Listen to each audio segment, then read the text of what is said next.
Hi, everybody. Welcome to Cafe. I'm Clarence Reynolds. And I'm Crystal Candy. It is great to be back with you this week to share all the fun and exciting events that are happening.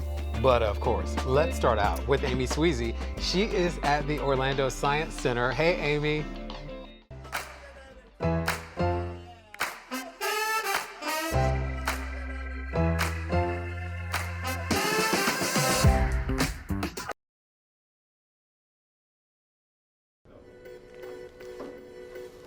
Okay.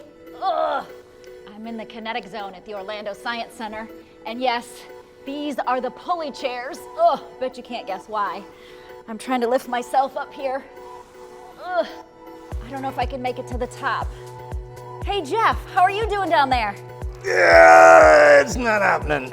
Science is not my friend today. All right, Jeff, well, how about you show me something else in the kinetic zone? That sounds like a great idea. All right, I'll be right down.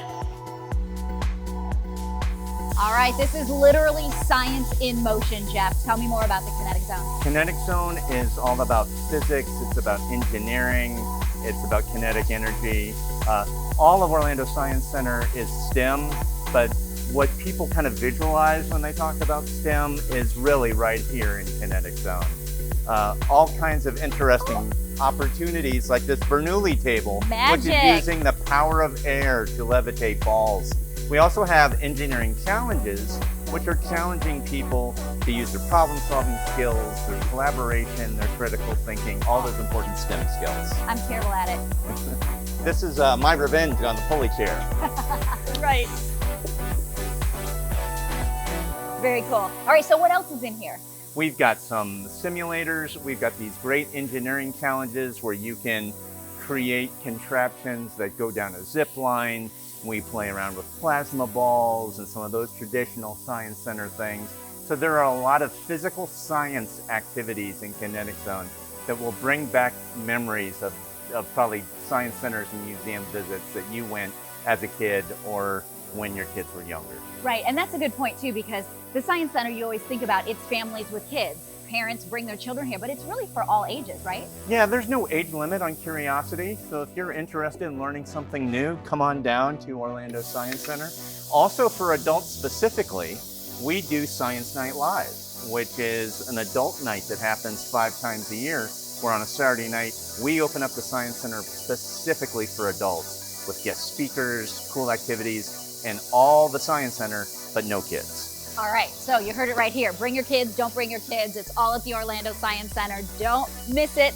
They are closed on Wednesdays during the school year, but open every other day of the week. Yes. Thank you, Amy. She always finds such cool discoveries at the Science Center. Always, always. Well, the Orlando Museum of Art presents Art Night Out on August 16th. This fun night of art allows you to work alongside an art teacher to create your own masterpiece. Each evening features a different theme, and this month's theme is Collage Images with Maria Coville.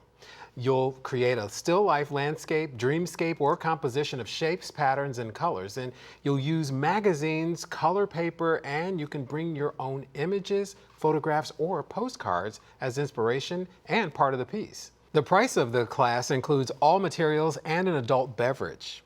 Register at omart.org. The Orlando Museum of Art is hosting weekly tours featuring different artists featured in the Florida Prize in Contemporary Art. You can check out the calendar at omart.org to learn which artists will be discussed each week. The artist on the 16th is Cara Despain. You're also encouraged to pre-register for the week. The tours run through August 16th.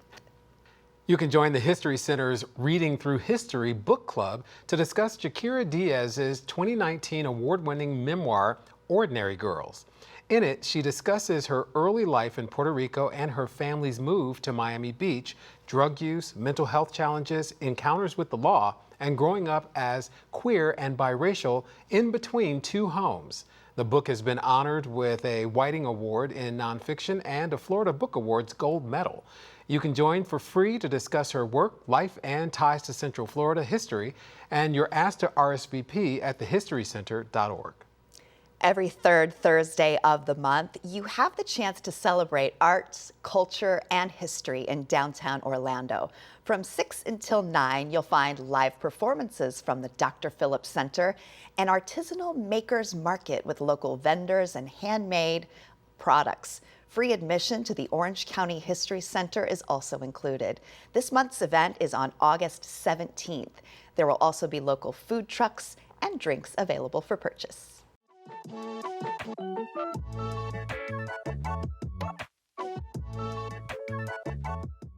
We are joined by the artistic director of Orlando Family Stage. Haven't heard of it? Actually, yes, you have, because it is a renamed new Absolutely. thing. Jeff Revels, thanks for being with us. Thank you, sir. So tell us about the name change. Absolutely. Absolutely. In 2000, we were Civic Theaters of Central Florida and in Lock Haven Park, and partnered with the University of Central Florida and created a theater for young audiences. And at that time, we changed our name to Orlando Repertory Theater. So for 20 to 23 years, we have been Orlando Repertory Theater, and have done great. You know, we've done wonderful work and served millions of people in that time. But the whole time, we're like, is that the right name? Because a lot of people can't tell you what a repertory theater does, or spell repertory, or even say it. And you know, so we're like, it doesn't really describe accurately what we do. At the time when we named it that, we were still becoming. We were still figuring out what we were. Now we know what we are and have known what we are for a while. So Orlando Family Stage tells you a bit more of the kind of work that we do. So we are for families and young audiences. I was going to say, it's sort of back to the roots of the young people's theater, because it really does have an orientation for the entire family, for adults as well as children. Absolutely. Why the children focus? Because that could be, you know, you could leave that to schools, you could leave that to different things, but why specifically? Sure, absolutely. I'm going to tell you this. Theater for young audiences, you know, is a very specific genre of theater. And so we want to do that well and really well, and Orlando did not have that. So if a city is lucky, they will have a primary professional theater dedicated just for young audiences. Not every city has that. So there's, you know, we have sister theaters across the country. So that was missing in Orlando, a dedicated professional theater for that audience, which treats them as the audience that they are and becoming. So it meets them at where they are and expects more from them. And so it's a different skill set than just leaving it for schools to do. So those schools come to us to see the professional productions, or come to us to get involved as well as a student, to act, to learn how to work backstage, and those technical skills all come to us to do that. And that was not duplicated anywhere else in town. And so it seemed like we narrowed our focus back in 2022. By narrowing our focus, it allowed it to flourish even more specifically and intentionally. And it's also really smart, because if you consider how popular young people's literature is, and books and things like that, there really is a hunger for these stories. If someone has a young person at home who wants to get into theater, could this be a place for them? Absolutely, absolutely. We have two tracks. We have the shows that you can come to as a family all together or as a school, but then we have shows and classes that you can participate in as a child, all the way from 0 years old up to high school age. And so a lot of the kids are in shows performing, or in classes learning specific skills.